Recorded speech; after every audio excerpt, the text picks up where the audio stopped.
ಬೆಂಗಳೂರಿನ ಸಜ್ಜನಪಾಳ್ಯದಲ್ಲಿ 44 ಎಕರೆಯಲ್ಲಿ ಕೆಂಪೇಗೌಡ ಒಕ್ಕಲಿಗರ ವಿಶ್ವವಿದ್ಯಾಲಯ ಸ್ಥಾಪನೆ ಮಾಡಲಾಗುವುದು ಅಂತ ರಾಜ್ಯ ಒಕ್ಕಲಿಗರ ಸಂಘದ ನಿರ್ದೇಶಕ ಹಾಗೂ ಕೆಂಪೇಗೌಡ ಆಸ್ಪತ್ರೆ ಅಧ್ಯಕ್ಷ ಎಚ್ಎನ್ ಅಶೋಕ್ ಅವರು ಹೇಳಿದ್ದಾರೆ. ಶನಿವಾರ ಇಲ್ಲಿಯ ಹೊಸಕೋಟೆಯ ಬಮೂಲ್ ಕಚೇರಿಯಲ್ಲಿ ಸುದ್ದಿಗಾರರೊಂದಿಗೆ ಮಾತನಾಡಿದ ಅವರು, ಸಜ್ಜೆಪಾಳ್ಯದ ಕೃಷ್ಣಪ್ಪ ರಂಗಮ್ಮ ಎಜುಕೇಷನ್ ಟ್ರಸ್ಟ್ ಹೆಸರಿನಲ್ಲಿದ್ದಂಥ 44 ಎಕರೆ 33 ಗುಂಟೆ ಜಾಗವನ್ನು ಮೂಲ ಖಾತೆದಾರ ದಿವಂಗತ ರಂಗಮ್ಮರವರ ಹೆಸರಿಗೆ ಉಳಿಸಿ ನ್ಯಾಯಾಲಯ ಆದೇಶವನ್ನು ನೀಡಿದೆ ಅಂತ ತಿಳಿಸಿದರು. ರಂಗಮ್ಮನವರ ಆಶಯದಂತೆ ಬಡ ವಿದ್ಯಾರ್ಥಿಗಳಿಗೆ ವಿದ್ಯೆ ಕೊಡಲು ಈಗ ಅದೇ ಜಾಗದಲ್ಲಿ ಕೆಂಪೇಗೌಡ ವಿಶ್ವವಿದ್ಯಾಲಯ ಸ್ಥಾಪನೆ ಮಾಡಲಾಗುವುದು ಅಂತ ತಿಳಿಸಿದರು. ಜಮೀನು ಮಾಲೀಕತ್ವಕ್ಕಾಗಿ 2010ರಲ್ಲಿ ಉಚ್ಚ ನ್ಯಾಯಾಲಯದಲ್ಲಿದ್ದಂಥ ಕೃಷ್ಣಪ್ಪ ರಂಗಮ್ಮ ಎಜುಕೇಷನ್ ಟ್ರಸ್ಟ್ ಪರವಾಗಿ ರಾಜ್ಯ ಒಕ್ಕಲಿಗರ ಸಂಘ ನಡೆಸಿದಂಥ ಕಾನೂನು ಹೋರಾಟಕ್ಕೆ ಈಗ ಜಯ ಸಿಕ್ಕಂತಾಗಿದೆ. 2,000 ಕೋಟಿ ಬೆಲೆ ಬಾಳುವ ಜಾಗ ಭೂಗಳ್ಳರ ಪಾಲಾಗುವುದು ಕೈ ತಪ್ಪಿದೆ ಅಂತ ತಿಳಿಸಿದರು. ಟ್ರಸ್ಟಿಯಾಗಿ ಆ ಟ್ರಸ್ಟ್ನ ಅಧ್ಯಕ್ಷನಾಗಿ ಕೂಡ ಕಾರ್ಯನಿರ್ವಹಿಸ್ತಾ ಇದ್ದೀನಿ. ಅದು ನೀವು ಹೇಳಿದಂಗೆ 40 ಎಕರೆ ಅಲ್ಲ, ಈಗ 44 ಎಕರೆ 33 ಗುಂಟೆ, ಸರ್ವೆ ನಂಬರ್ 15, ಸಜ್ಜೆಪಾಳ್ಯ, ಯಶವಂತಪುರ, ಬೆಂಗಳೂರು 2 ಅಂತ. ಯಶವಂತಪುರ ಭಾಗ 2, ಬೆಂಗಳೂರು.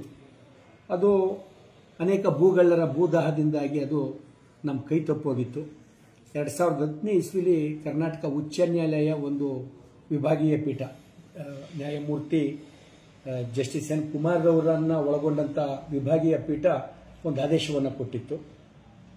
ಮಾಲೀಕತ್ವದ ವಿಚಾರದಲ್ಲಿ ರಾಜ್ಯ ಒಕ್ಕಲಿಗರ ಸಂಘ ಅಥವಾ ಕೃಷ್ಣಪ್ಪ ರಂಗಮ್ಮ ಎಜುಕೇಷನ್ ಟ್ರಸ್ಟ್ ಒಂದು ಭಾಗ, ಮತ್ತೆ BP ಮಹೇಂದ್ರ ಪುಟ್ತಾಯಮ್ಮ, ನಾವು ಭೂ ಮಾಲೀಕರು ಅಂತ ಹೇಳ್ಕೊಳ್ತಾ ಇರ್ತಕ್ಕಂಥ ಭೂಗಳ್ರೇನಿದ್ದಾರೆ, ಈ ಭೂಮಿಯನ್ನು ಕನಿಷ್ಠ ಪಕ್ಷ 2,000 ಕೋಟಿಗಿಂತ ಹೆಚ್ಚಿನ ಬೆಲೆ ಬಾಳ ಭೂಮಿಯನ್ನು ಲಪ್ಟಾಯಿಸಕ್ಕೆ ಬಂದಿರತಕ್ಕಂಥ ಕಳ್ಳರೇನಿದ್ದಾರೆ, ಅವರು ಒಂದು ಭಾಗವಾಗಿರ್ತಕ್ಕಂಥ ಈ ಭೂ ವಿವಾದ, ಮಾಲೀಕತ್ವದ ವಿವಾದ ಸಕ್ಷಮ ಸಿವಿಲ್ ನ್ಯಾಯಾಲಯದಲ್ಲಿ ಬಗೆಹರಿಯೋ ತನಕ ಬೇರೆ ಎಲ್ಲೋ ಅಲ್ಲ, ಸಕ್ಷಮ ಸಿವಿಲ್ ನ್ಯಾಯಾಲಯದಲ್ಲಿ ಬಗೆಹರಿದು ಮಾಲೀಕತ್ವ ಯಾರಿಗೂ ಹೋಗ್ತದೆ ಅಲ್ಲಿವರೆಗೆ ಇದು ಒಂಥರ ವಿಶೇಷವಾದ ಪ್ರಕರಣ. ಸತ್ತೋಗಿರೋರ ಹೆಸರೊಳಗೆ ಇರಲಿ ಅಂತಕ್ಕಂಥ ಆದೇಶ ಸರ್ಕಾರ ಕೋರ್ಟ್ ಮಾಡ್ತಾ ಹೊತ್ತು, ಯಾವ ರಂಗಮ್ಮ ತೀರೋಗಿದ್ದಾರೆ ರಂಗಮ್ಮನವ್ರ ಹೆಸರೊಳಗೇನೆ ಮೂಲ ಖಾತೆದಾರ ರಂಗಮ್ಮವರ ಹೆಸರನ್ನ ಕೂರಿಸಿ ಇವರಿಬ್ಬರ ಮಧ್ಯೆ ಯಾರು ಮಾಲೀಕತ್ವದ ವಿವಾದ ಬಗೆಹರಿದ ನಂತರ ಅಂಥವ್ರಿಗೆ ಅದು ಭೂಮಿ ಲಭಿಸಲಿ ಅಂತಕ್ಕಂಥದ್ದು ಏನು ಹೇಳಿದ್ರು.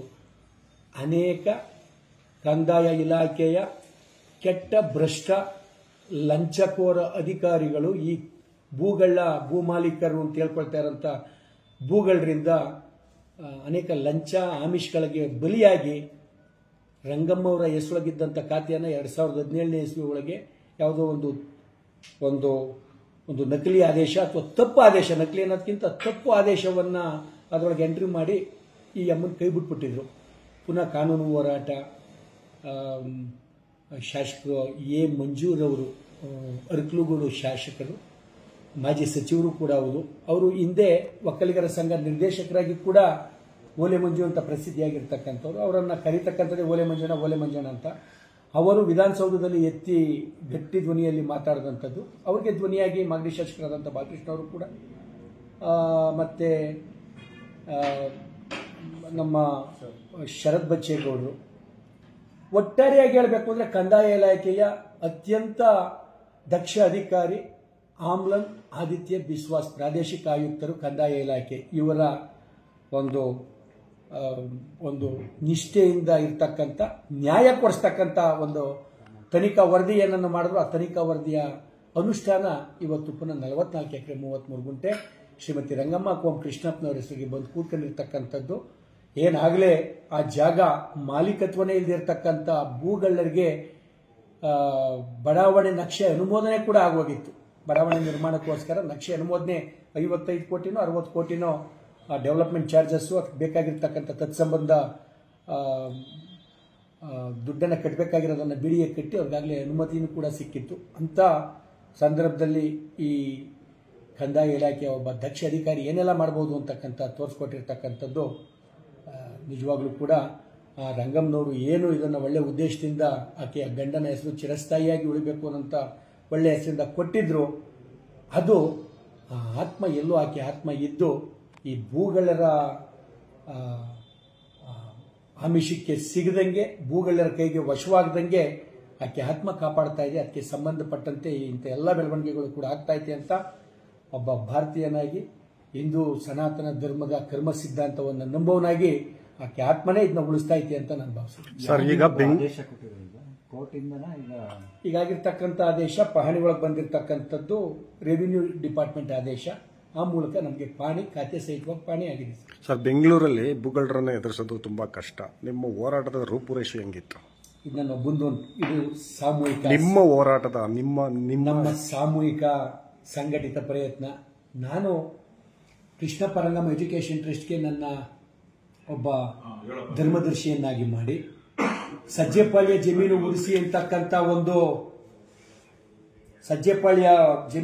ಅಂತಕ್ಕಂಥ ಒಂದು ಸಮಿತಿಯನ್ನು ಮಾಡಿ ಅದಕ್ಕೆ ನನ್ನನ್ನು ಅಧ್ಯಕ್ಷನ ಮಾಡಿದ ನಂತರ ನಾನು ವೃತ್ತಿಯಿಂದ ವಕೀಲನೂ ಆಗಿರೋದ್ರಿಂದ ಸಾಕಷ್ಟು ಏನಾದರೂ ಮಾಡಿ ಜಾಗನ ಉಳಿಸಬೇಕು ಅನ್ನೋಂಥ ಉತ್ಕಟವಾದಂಥ ಮಹದಾಕಾಂಕ್ಷೆಯಿಂದ ನಾನು ಅದಕ್ಕೆ ಸಂಬಂಧಪಟ್ಟಂಥ ಎಲ್ಲ ಪೇಪರ್ಗಳು ಹಿಂದೆ ಆಗಿರ್ತಕ್ಕಂಥ ಗತಕಾಲದಿಂದ ಇರ್ತಕ್ಕ 1962ರೊಳಗೆ ಈ ಅಮ್ಮ ಮಾಡಿದಂಥ ಆಕೆಯ ಸೋದರಳಿಗೆ ಮಾಡಿದಂಥ ವಿಲ್ಲಿಂದ ಹಿಡಿದು ಅವ್ರ ಸೋದರಳಿಯ ಸರಿಯಾಗಿ ಅದನ್ನು ಟ್ರಸ್ಟ್ಗೆ ವರ್ಗಾವಣೆ ಮಾಡೋ ತನಕ ಆದಂಥ ಎಲ್ಲ ಕೋರ್ಟಿನ ದಾವ ಇವತ್ತಿನವರೆಗೆ ಆದಂಥ ಎಲ್ಲ ವಿದ್ಯಮಾನಗಳನ್ನು ಹತ್ತಿರದಿಂದ ಪರಿಶೀಲನೆ ಮಾಡಿ ದಾಖಲಾತಿಗಳನ್ನ ಅನೇಕ ಸಹೋದ್ಯೋಗಿಗಳು ನಿರ್ದೇಶಕರುಗಳ ಸಹಕಾರದಿಂದ ಕಾಣದ ಕೈಗಳ ಸಹಕಾರದಿಂದ ಇದೆಲ್ಲ ಅಧ್ಯಯನ ಮಾಡಿ ನಂತರ ಯಾವ್ಯಾವ ಹಂತದಲ್ಲಿ ಉತ್ತಮವಾದಂಥ ವಕೀಲರು, ಅದರೊಳಗೆ ರವಿಶಂಕರ್ ಅವರು ಲೆಕ್ಸ್ನೆಕ್ಸಸ್ ಅಂತ ಒಂದು ಸಂಸ್ಥೆ, ಒಂದು ಕಾನೂನು ಫರ್ಮನ್ನು ಕಟ್ಕೊಂಡು ಏನು ನ್ಯಾಯವಾದಿಯಾಗಿ ಕೆಲಸ ಮಾಡ್ತಾ ಇದ್ದಾರೆ, ಅವರನ್ನು ಅತ್ಯಂತ ಹೆಚ್ಚು ಸ್ಮರಿಸ್ತೀನಿ. ಅವರ ಒಂದು ದೊಡ್ಡ ನ್ಯಾಯ ಮಂಡನೆ ಅಥವಾ ವಾದ ಮಂಡನೆಯಿಂದ ಕೂಡ ನಮಗೆ ಇದು ಸಿಗಲಿಕ್ಕೆ ಸಾಧ್ಯವಾಗೈತೆ ಅನ್ನೋದು ಕೂಡ ನನ್ನ. ಏನು ಮಾಡ್ಬೋದು ನೆಕ್ಸ್ಟ್ ಜಾಗದಲ್ಲಿ? ನಾನೇನು ಮಾಡಬೇಕಾಗಿಲ್ಲ. ಇನ್ನು ನೆಕ್ಸ್ಟ್ ಇನ್ನೇನಾದರೂ ಮಾಡಿದ್ರೆ ಅವರು ಆ ಭೂಗಳ್ಳರು ನಮ್ಮದು ಅಂತ ಹೇಳ್ಕೊಳ್ತಾ ಇರೋರು ಅವ್ರು ಏನು ಮಾಡ್ತಾರೆ ಅವ್ರಿಗೆ ಬಿಟ್ಟು ವಿಚಾರ.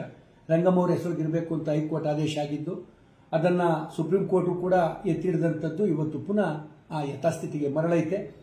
ನಾನು ಆ ಜಾಗದಲ್ಲಿ ಕಾಂಪೌಂಡು ಮತ್ತೊಂದು ಮಾಡಿ ಒಕ್ಕಲಿಗರ ಸಂಘದಿಂದ 45 ಎಕರೆ ಇರೋದ್ರಿಂದ ಒಂದು ವಿಶ್ವವಿದ್ಯಾನಿಲಯ, ಕೆಂಪೇಗೌಡ ಒಕ್ಕಲಿಗ ವಿಶ್ವವಿದ್ಯಾನಿಲಯ ಅಂತಕ್ಕಂಥದ್ದಾಗಲೇ ಏನು ನಮಗೆ ರಿಜಿಸ್ಟರ್ ಆಗೈತೆ ಅದನ್ನು ಅಲ್ಲಿ ಸಾಕಾರ ಮಾಡಲಿಕ್ಕೆ ನಮ್ಮ ರಾಜ್ಯ ಒಕ್ಕಲಿಗರ ಸಂಘದ ಅಧ್ಯಕ್ಷರು, ಕಾರ್ಯದರ್ಶಿಗಳು ಮತ್ತು ಎಲ್ಲ 35 ಜನ ನಾವು ನಿರ್ದೇಶಕರು ಏನಿದ್ದೀವಿ, ರಾಜ್ಯದ ಒಟ್ಟಾರೆ ನಿರ್ದೇಶಕರು, ಇದರೊಳಗೆ ಎಲ್ಲರೂ ಕೂಡ ಯಾವುದೇ ಭಿನ್ನಾಭಿಪ್ರಾಯ ಇಲ್ಲದಂಗೆ ಭೇದ ಭಾವ ಇಲ್ಲದಂಗೆ ನಾವೆಲ್ಲ ಒಗ್ಗಟ್ಟಾಗಿರ್ತಕ್ಕಂಥದ್ದು. ನಾವೆಲ್ಲರೂ ಸೇರಿ ಒಂದು ಉತ್ತಮವಾದಂಥ ಒಂದು ಯೂನಿವರ್ಸಿಟಿ ಕಟ್ಟಬೇಕು. ಆಕೆದೊಂದು ಆಸೆ ಏನಿತ್ತು, ಸಾಮಾಜಿಕವಾದಂಥ ಬದಲಾವಣೆ ಅಥವಾ ವಿದ್ಯಾಕ್ಷೇತ್ರಕ್ಕೆ ಬಡ ಮಕ್ಕಳ ಏಳಿಗೆಗೋಸ್ಕರ ಈ ಜಾಗ ಮೀಸಲಿರಬೇಕು ಅಂತಕ್ಕಂಥದ್ದು, ಅದನ್ನು ಸಾಕಾರ ಮಾಡಿದ್ರೆ ಏನು ನಮಗೊಂದು 60,000 ಜನ 65,000 ಜನ ಅವತ್ತು ನನ್ನನ್ನು ನಿರ್ದೇಶಕನನ್ನಾಗಿ ಆಯ್ಕೆ ಮಾಡಬೇಕಾದ್ರೆ ಪಕ್ಷಾತೀತವಾಗಿ ಆಶೀರ್ವಾದ ಮಾಡವ್ರೆ. ಋಣ ತೀರ್ಸಕ್ಕಾಗಲ್ಲ. ಆ ನಿಟ್ಟಿನಲ್ಲಿ ಒಂದು ಸಣ್ಣ ಪ್ರಯತ್ನ ಸಮಾಜಕ್ಕೆ ವಾಪಸ್ ಕೊಡ್ತಕ್ಕಂಥದ್ದನ್ನು ಭಾಳ ಖುಷಿಯಾಗಿ ಸ್ಮರಣೆ ಮಾಡ್ತೀನಿ ಸರ್ ನಾನು. Okay, thank you.